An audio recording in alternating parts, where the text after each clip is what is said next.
জোৎস্না পুলকিত যামিনী ফুল্ল কুসুমিত সুমন।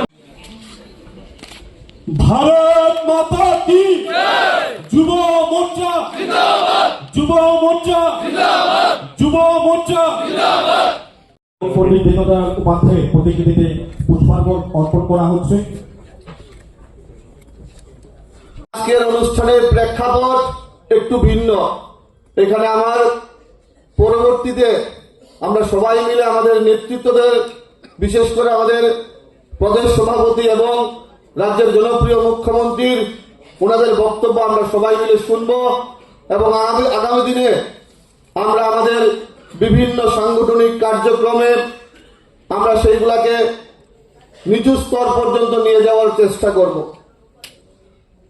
আমরা সবাই অবগত আছি, দেশের মাতৃশক্তি আমাদের ফিনান্স মিনিস্টার নির্মলা সীতারামন মহোদয়া, ওনার 9th টাইম উনি বাজেট পেশ করেছেন। আজকে নারী শক্তিকে ধন্যবাদ ও কৃতজ্ঞতা জ্ঞাপন করে আজকে কিন্তু আমরা এই অনুষ্ঠানে প্রত্যেকজন অতিথিকে আমরা দেবী দুর্গার প্রতিকৃতি দিয়েছি।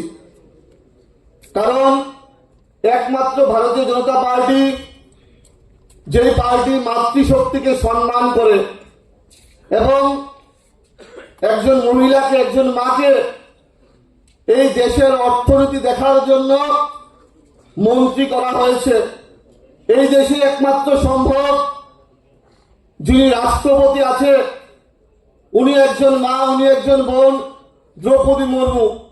সেই কারণে আজকে আমরা দেবী দুর্গার প্রতিকৃতি দিয়ে আজকে আমাদের যারা অতিথিরা আছে, বিশেষ করে আমাদের রাজ্যের জনপ্রিয় মুখ্যমন্ত্রী, প্রদেশ সভাপতি, প্রাক্তন এমপি, আমরা প্রত্যেককে স্বাগত জানিয়েছি।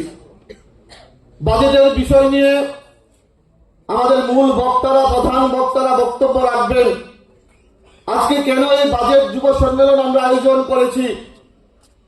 প্রত্যেকটা যুব সমাজ যেন, প্রত্যেকটা যুব ভাই বোন যেন, ভারতীয় জনতা পার্টির যুব কার্যকর্তারা যেন এই বাজেট সম্বন্ধে অবগত হয় এবং এই বাজেটকে নিয়ে আগামী দিনে যেন একদম নিচু স্তরে, বুথ স্তর পর্যন্ত যেন বাজেটটাকে পৌঁছানো যায়, প্রত্যেকটা যুব ভাই বোনের কাছে যেন পৌঁছানো যায়, সেই উদ্দেশ্য লক্ষ্যমাত্রাকে সামনে রেখে আমরা এই অনুষ্ঠান করেছি।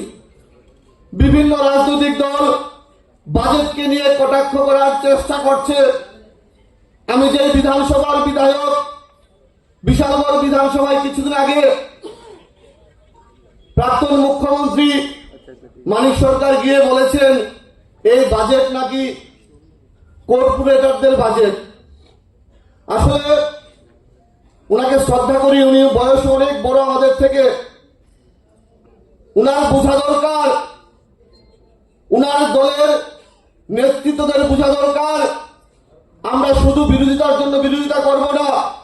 এই বাজেট যুবাদের বাজেট, এই বাজেট মায়েদের বাজেট, এই বাজেট কৃষকদের বাজেট, এই বাজেট এই দেশের প্রত্যেকটা অংশের সাধারণ জনগণের বাজেট।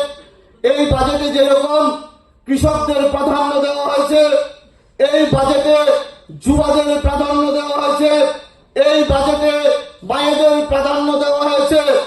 এই বাজেট আমাদের প্রত্যেকের বাজেট, তাই এই বাজেটকে আমরা সমর্থন করি। এই সমর্থন করে আজকে আগরতলা শ্যামাপ্রসাদ মুখার্জি টাউন হলে রাজ্যের বিভিন্ন প্রান্ত থেকে এখানে যুব ভাইয়েরা এসছে এই বাজেটকে সমর্থন জানানোর জন্য।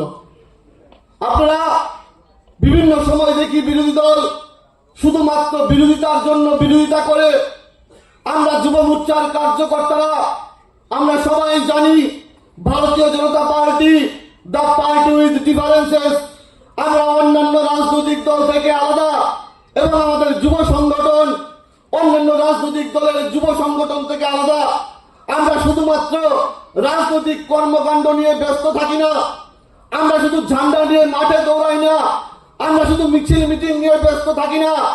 আমরা সমাজের বিভিন্ন সামাজিক কাজ আমরা করে থাকি, বিভিন্ন সাংস্কৃতিক কাজ আমরা করে থাকি। আমরা দায়িত্ব নিয়ে সরকারের বিভিন্ন পদক্ষেপগুলোকে সমর্থন জানিয়ে বিভিন্ন কার্যক্রম আমরা করে থাকি। এই বাজেটের কে নিয়ে যে যুব সম্মেলন, সেইটাও কিন্তু আমরা সমাজের অন্তিম ব্যক্তি পর্যন্ত, সমাজের যুব সমাজের কাছে এই বাজেটকে, ঐতিহাসিক বাজেটকে পৌঁছে দেওয়ার জন্য আমরা এই কার্যক্রম হাতে নিয়েছি। আমি প্রত্যেকের কাছে অনুরোধ করতে চাই, এই বাজেটের প্রেক্ষাপটের বাইরে গিয়ে আগামী দিনে এই রাজ্যে এডিসি নির্বাচন হবে। আমরা দেখেছি, আমরা প্রত্যেকটা নির্বাচনে যুব ভাইয়েরা অক্লান্ত পরিশ্রম করে ভারতীয় জনতা পার্টিকে শক্তিশালী করার লক্ষ্যে প্রফেসর ডক্টর মানিক সাহার নেতৃত্বে যে সরকার চলছে, সেই সরকারকে আরো বেশি সুপ্রতিষ্ঠিত করার লক্ষ্যে যুব সমাজ অক্লান্ত পরিশ্রম করছে। আমি প্রত্যেকের কাছে দায়িত্ব দিতে চাই, আগামী এডিসি নির্বাচনে যেই বিরোধী দলে আসুক না কেন, যুব ভাইয়েরা, যুব কার্যকর্তারা প্রত্যেকটা বুথে, প্রত্যেকটা জায়গায় অতন্ত্র প্রহরীর মতো কাজ করতে হবে। যারা যে যত বড় কথা বলুক না কেন, যুব ভাইয়েরা প্রত্যেকটা বুথে গিয়ে কাজ করব। আগামী এডিসি নির্বাচনে মুখ্যমন্ত্রীর যে স্বপ্ন, আমরা জানি উনি অক্লান্ত পরিশ্রম করছে, এডিসি এলাকায় গিয়ে বিভিন্ন কার্যক্রম করছে। আমরা এডিসি নির্বাচনে আমরা কিন্তু আমাদের যে দায়িত্ব, সেই দায়িত্ব আমরা পালন করব। প্রত্যেকটা এডিসি এলাকায় পদ্ম ফুল ফুটাবো, সেই দায়িত্ব আজকে এই সভা থেকে যুব মোর্চা নিচ্ছে। আমি মাননীয় জনপ্রিয় মুখ্যমন্ত্রী মহোদয়কে আমি বলতে চাই, আমরা যুব ভাইয়েরা প্রত্যেকটা জায়গায় গিয়ে আমরা সাংগঠনিক স্থিতি আরো মজবুত করব এবং আগামী দিনে ভারতীয় জনতা পার্টিকে আরো বেশি শক্তিশালী করার লক্ষ্যে আমরা সবাই